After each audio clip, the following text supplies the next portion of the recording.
Kinwestiyon ni Sandigan Bayan 3rd Division Associate Justice Ronald Moreno kung bakit pinayagang bumisita sina Vice President Sara Duterte at Senator Robin Padilla kay Senator Rodante Marcoleta habang naka-hospital detention ito dahil sa pulmonya. Ayon kay Moreno, dapat naka-isolate si Marcoleta dahil nakahahawa ang kanyang sakit. Napansin din ng mahistrado na tila lumabas umano ng ospital si Padilla nang walang suot na face mask. Sabi pa ni Moreno, hindi sila tumututol sa mga bumibisita kay Marcoleta, ngunit dapat unahin ang kanyang kaligtasan at paggaling.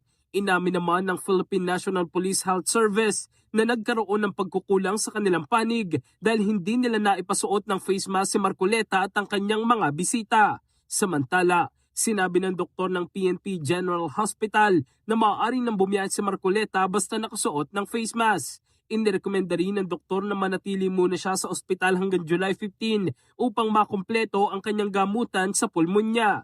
Dahil dito, inatasan ng Sandigan Bayan ng Philippine General Hospital na magsagawa ng hiwalay na medical examination kay Marcoleta. Nahaharap si Marcoleta sa kasong plunder kaugnay ng umano'y hindi pagdedeklara ng 75 million pesos na campaign donations. In the heart of changing lives, ako si Brigada Jigo Custodio ng 105.1 Brigada News of Manila, the Music News Authority.